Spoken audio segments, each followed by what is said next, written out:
Di sebuah kos sederhana yang sudah berdiri selama puluhan tahun, aku dan teman-teman sering merasakan hal-hal aneh yang sulit dijelaskan dengan logika. Kos ini terletak di ujung gang kecil, dengan pohon besar yang tumbuh di depannya, menambah kesan mistis.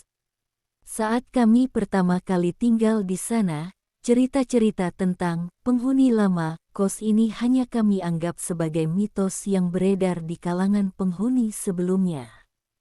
Namun, lambat laun, kami menyadari bahwa ada sesuatu yang tidak biasa di tempat ini.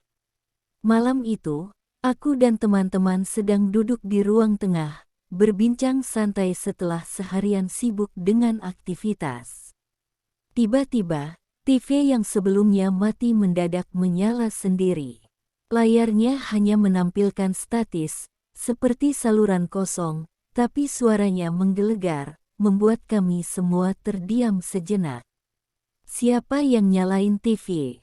tanya salah satu temanku, Andi, dengan nada sedikit gemetar. Kami semua saling pandang.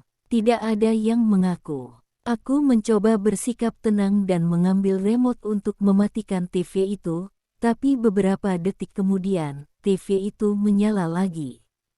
Kali ini, suaranya lebih keras, seperti memekik, membuat bulu kuduk kami berdiri. Kami semua segera berlari ke kamar masing-masing, berusaha berlindung di balik pintu yang terkunci.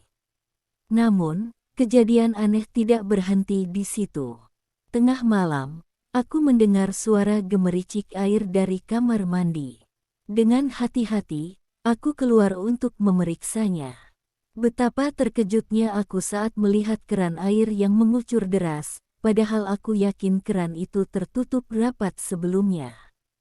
Tanganku gemetar saat mencoba memutar keran itu untuk menutupnya, tetapi rasanya berat sekali, seperti ada yang menahannya. Kejadian-kejadian itu terus berulang selama berminggu-minggu. Kadang kami mendengar langkah kaki di lorong saat semua penghuni sudah tidur. Di lain waktu, pintu kamar terbuka sendiri, meskipun kami yakin sudah menguncinya. Aku dan teman-teman semakin takut, tapi tidak ada yang berani membahas hal ini lebih jauh, seolah takut mengundang penghuni lain itu untuk semakin mengganggu. Sampai suatu malam, saat listrik di kos tiba-tiba padam. Dalam kegelapan, aku mendengar suara pelan seperti bisikan. Suara itu memanggil namaku, dengan nada yang menyeramkan. Aku tidak bisa bergerak, tubuhku kaku seperti batu. Dan di sudut mataku, aku melihat bayangan hitam berdiri di pojok ruangan, menatapku dengan mata yang berkilauan merah. Keesokan harinya, kami semua sepakat untuk mencari tahu tentang sejarah kos ini. Dari cerita warga sekitar, kami akhirnya mengetahui bahwa kos ini dulunya adalah rumah seorang wanita tua yang hidup sendiri. Ia meninggal secara tragis di salah satu kamar, dan sejak itu, rumah ini selalu dianggap berpenghuni. Meskipun kami takut, kami tidak punya pilihan lain selain tetap tinggal. Namun, setelah kejadian itu, kami mulai rutin mengadakan doa bersama setiap malam. Sejak itu, gangguan-gangguan mulai berkurang, meskipun sesekali kami masih mendengar langkah kaki di lorong atau melihat bayangan melintas di jendela. Kami tahu, penghuni lama itu masih ada.